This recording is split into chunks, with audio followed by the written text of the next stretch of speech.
I reduced my postprandial glucose response by 33%, eating the same potato I had been eating for decades. My continuous glucose monitor confirmed it. Same food, same portion, same meal timing. Yet my blood sugar peaked at 126 milligrams per deciliter instead of 188 milligrams per deciliter. The difference was not what I ate, it was how I prepared it.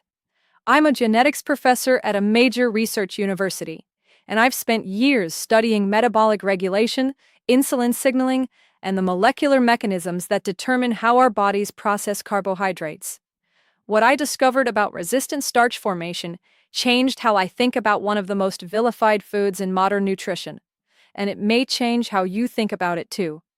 Today I'm sharing the exact science behind this phenomenon and the precise protocol I now follow every time I prepare potatoes. The problem with potatoes, why they spike blood sugar. Potatoes have earned a reputation as a metabolic disaster. The glycemic index of a baked russet potato rivals that of pure glucose, sometimes exceeding 80 on a scale where glucose itself scores 100. For anyone concerned with metabolic health, insulin sensitivity, or body composition, this seems to disqualify potatoes entirely. But the glycemic index tells only part of the story. What it fails to capture is how profoundly the molecular structure of potato starch changes depending on how you prepare it, and specifically, what happens after you cook it. When you bake, boil, or roast a potato and eat it immediately, you're consuming what biochemists call rapidly digestible starch. The heat of cooking gelatinizes the starch granules, breaking apart the tightly packed amylose and amylopectin molecules and making them highly accessible to digestive enzymes.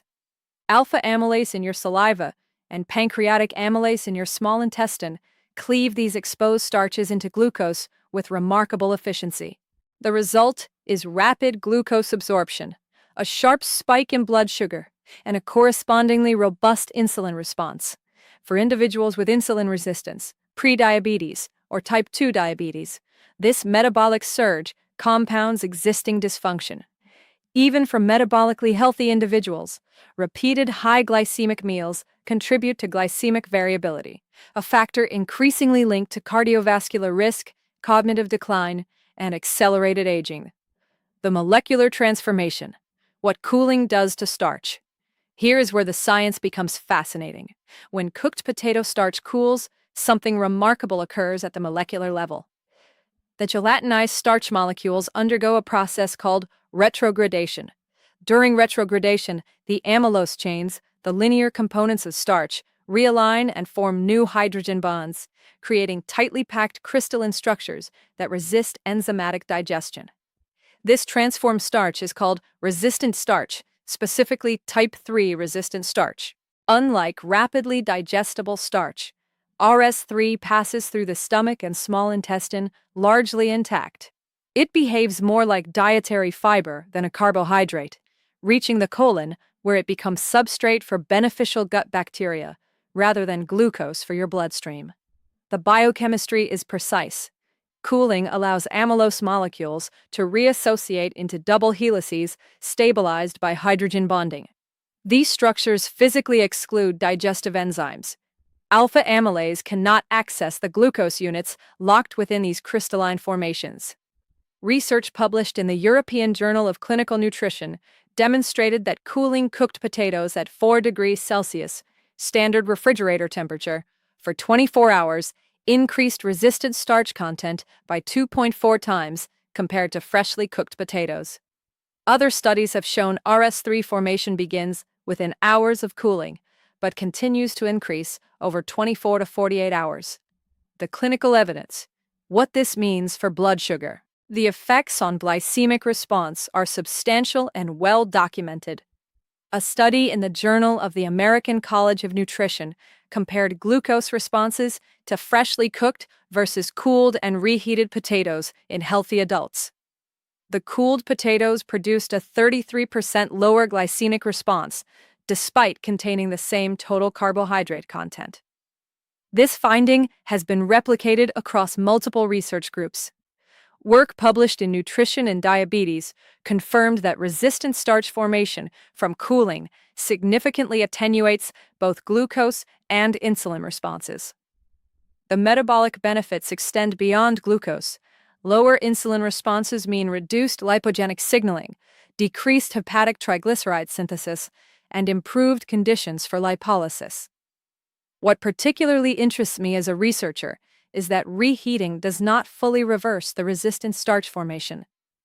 The RS3 crystalline structures are remarkably stable. While some retrogradation is reversed by reheating, a substantial portion of the resistant starch remains intact. You can eat your potato warm and still benefit from the cooling process. My protocol, the exact method I use. Here is the precise protocol I now follow. Step 1. Cook the potato completely. I typically bake whole potatoes at 400 Fahrenheit, 200 degrees Celsius, for 45 to 60 minutes until fully cooked through. Boiling works equally well. The key is complete gelatinization of the starch through thorough cooking. The variety matters less than the process. I use russet, Yukon Gold, or red potatoes, depending on the intended dish. Step 2. Cool the potato in the refrigerator for a minimum of 12 hours, preferably 24 hours. I transfer the cooked potatoes to a covered container and refrigerate at standard temperature, 35 to 40 degrees Fahrenheit, 2 to 4 degrees Celsius.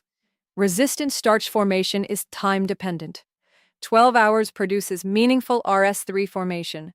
24 hours produces substantially more. Step 3. Reheat if desired, or consume cold. If I want a warm potato, I reheat in a skillet, oven, or microwave. The resistant starch largely persists through reheating. Cold potatoes work excellently in potato salads dressed with olive oil and herbs. Step 4. Combine with fat, protein, and fiber.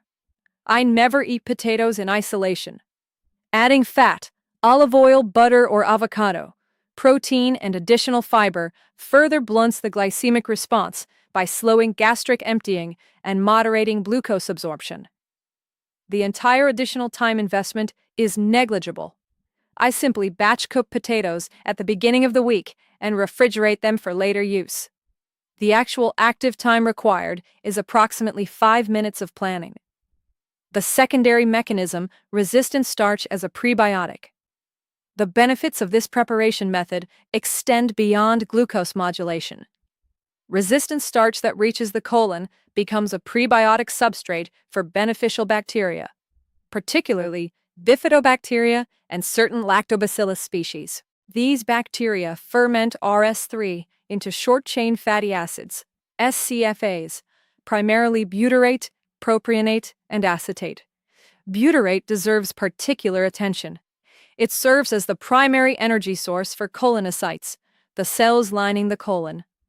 Research published in Cell Metabolism has demonstrated that butyrate strengthens intestinal barrier function, reduces systemic inflammation, and modulates immune responses.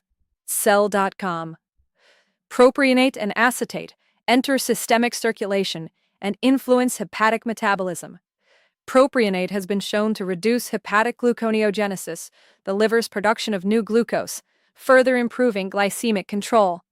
Acetate influences satiety signaling through effects on hypothalamic appetite regulation. A systematic review in Advances in Nutrition found that resistant starch consumption consistently improved markers of glycemic control and insulin sensitivity, with effects persisting beyond the meal containing the resistant starch itself. The insulin optimization effect. As a researcher studying metabolic regulation, I find the insulin-sparing effect of resistant starch particularly compelling. When glucose absorption is attenuated, insulin secretion is proportionally reduced. This matters profoundly for several reasons. First, insulin is the body's primary lipogenic hormone. When insulin levels are elevated, the body is in storage mode, synthesizing triglycerides, inhibiting lipolysis, and preferentially directing energy toward adipose tissue. Reducing postprandial insulin allows the body to remain in a more metabolically flexible state. Second, repeated insulin spikes contribute to insulin resistance over time. The pancreatic beta cells that produce insulin become stressed by constant demand. Peripheral tissues, muscle, liver, and adipose, downregulate insulin receptors in response to chronic exposure. By reducing glycemic and insulinemic responses to carbohydrate-containing meals, we preserve insulin sensitivity. Third, insulin suppresses growth hormone and inhibits autophagy through mTOR activation. The metabolic state following high glycemic meals is fundamentally anabolic and storage-oriented. The state following lower glycemic meals permits catabolic processes, cellular repair, autophagy, and mobilization of stored energy to proceed. My continuous glucose monitoring data confirm this insulin-sparing effect indirectly. Not only were my glucose peaks lower, but the return to baseline was faster and smoother. The absence of a prolonged glucose elevation suggests a more measured insulin response. Comparing preparation methods. The data I systematically tested different preparation methods while monitoring my glucose response. Freshly baked potato, no cooling, peak glucose 188 milligrams DL, time to peak 45 minutes, return to baseline 3 hours. Cooled 24 hours, reheated, peak glucose 126 milligrams DL, time to peak 60 minutes, return to baseline 2 hours. Cooled 24 hours, consumed cold with olive oil, peak glucose 118 milligrams deciliter. Time to peak 75 minutes. Return to baseline 1.5 hours. The pattern was consistent across multiple tests. The cooling process reduced peak glucose by approximately 1/3. Adding fat, olive oil, and consuming the potato cold further attenuated the response. The overlooked variable, potato variety and amylose content. Not all potatoes are created equal at the molecular level. Starch consists of two components, amylose, linear chains, and amylopectin, branch chains. The ratio of these two components varies significantly between potato varieties. Amylose is the primary component that forms resistant starch during retrogradation. Amylopectin retrogrades more slowly and less completely. Potatoes with higher amylose content produce more resistant starch when cooled. Research has shown that varieties like Russet Burbank and Kennebec have higher amylose ratios compared to waxy varieties, bred for their low amylose, high amylopectin content. For maximum resistant starch formation, I preferentially select higher amylose varieties. However, even waxy potatoes benefit from the cooling process. The effect is simply less pronounced. Practical implementation. My weekly protocol. Here is how I incorporate this knowledge into practical meal preparation. Sunday evening, I bake 4 to 6 medium russet potatoes at 400 degrees Fahrenheit for approximately 55 minutes. Once cooled to room temperature, about 1 hour, I transfer them to a covered container and refrigerate. Throughout the week, I consume these pre-cooked cooled potatoes in various preparations. Diced and pan-fried in olive oil with herbs. Sliced and roasted at high heat for crispy edges. Pubed in potato salads with olive oil-based dressing. The meal preparation requires no additional active time. I simply shift when the cooking occurs. The research on metabolic flexibility. What I find most compelling about resistant starch formation is its role in restoring metabolic flexibility. The ability to efficiently switch between carbohydrate and fat oxidation depending on nutrient availability. Metabolic inflexibility is a hallmark of insulin resistance. Individuals with poor metabolic flexibility remain locked in carbohydrate oxidation mode, unable to efficiently mobilize and oxidize stored fat, even in the fasted state. Research published in Cell Reports demonstrated that resistant starch consumption improved markers of metabolic flexibility in overweight adults. Participants consuming resistant starch showed improved fasting lipid oxidation and better glucose disposal following carbohydrate challenges. The mechanism appears to involve both the reduced insulinemic response, permitting fat oxidation, and the SCFA production in the colon, signaling satiety and influencing hepatic metabolism. Beyond potatoes, other retrograded starches. The retrogradation phenomenon is not unique to potatoes. Any starch-containing food that can be cooked and cooled will form some resistant starch. Rice shows particularly pronounced effects. Research has demonstrated that cooling cooked rice overnight increases resistant starch content by up to tenfold, with effects persisting after reheating. A study from Sri Lanka found that adding coconut oil during cooking and then cooling the rice enhanced RS3 formation further. The lipid molecules appeared to interact with amylose during retrogradation, stabilizing the resistant structures. Pasta cooled overnight and reheated shows similar glycemic benefits. Legumes, which already contain substantial resistant starch, show additional RS3 formation when cooked and cooled. I now apply this principle across all starchy foods in my diet. I batch cook rice and pasta, refrigerate overnight, and reheat as needed. The cumulative effect on daily glycemic load is substantial. The questions I encounter. Q. Does this work for people with diabetes? A. The research on resistant starch has specifically included individuals with type 2 diabetes and prediabetes. Studies published in Diabetes Care have shown that resistant starch improves insulin sensitivity and reduces postprandial glucose responses in diabetic populations. diabetesjournals.org. However, individuals with diabetes should monitor their own responses and work with their healthcare providers. The 33% reduction I observed may vary between individuals. Q. How long must the potato cool to see benefits? A. Resistant starch formation is time-dependent but begins within hours. 12 hours of refrigeration produces meaningful RS3 formation. 24 hours produces substantially more. Beyond 48 hours, the additional benefit is minimal. For practical purposes, cooking in the evening and consuming the following day works well. Q. Does reheating eliminate the resistant starch? A. Partial reheating does reverse some retrogradation, but RS3 structures are remarkably stable. Research shows that 50 to 80% of the resistant starch survives reheating, depending on the temperature and duration. You can eat your potato warm and still benefit from the cooling process. Q. Can I freeze the potatoes instead of refrigerating? A. Freezing does promote resistant starch formation, though the texture changes are more pronounced than with refrigeration. The ice crystal formation disrupts cell walls, which can result in a different texture upon reheating. Refrigeration produces more consistent results for most culinary applications. Q. Does this change the caloric content of the potato? A. This is a nuanced question. The total chemical energy remains the same, but the metabolizable energy changes.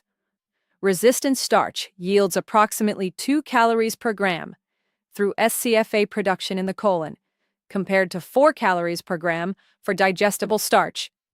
The net caloric reduction is modest, perhaps 15 to 20%, but the metabolic effects, reduced glucose and insulin responses, are more significant than the caloric reduction alone. The broader perspective, food processing and health.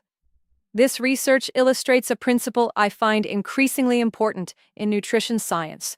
How we prepare food matters as much as what we eat. Modern nutrition has focused predominantly on macronutrients, micronutrients, and caloric content. We categorize foods as good or bad based on their raw composition, but the molecular structure of food and how that structure changes through preparation, cooking, and cooling profoundly influences how our bodies respond. The potato is a perfect case study. By a simple change in preparation sequence, cook, cool, reheat, we transform a high glycemic food into a moderate glycemic food with prebiotic properties. No ingredient changed, no calorie was removed, the molecular structure changed. This principle applies broadly. Fermentation transforms dairy and vegetables. Sprouting transforms legumes and grains. Cooking temperatures and durations transform proteins and fats. The food processing that occurs in our kitchens, not the industrial processing we rightly criticize, shapes the metabolic fate of everything we eat. My results over 90 days. After implementing this protocol consistently for 90 days, my measured outcomes improved across multiple parameters. Glucose metrics, average postprandial peak, starchy meals, reduced from 172 milligrams per deciliter to 134 milligrams per deciliter. Glycemic variability, standard deviation, reduced from 38 milligrams per dl to 24 milligrams per dl. Time in optimal range, 70 to 140 milligrams per dl, increased from 76% to 89%. Metabolic markers, fasting blood work, fasting insulin, reduced from 9.2 micro-IU mil to 6.4 micro-IU mil. HOMA-IR, improved from 2.1 to 1.4. Triglycerides, reduced from 118 milligrams per dl to 92 milligrams per dl.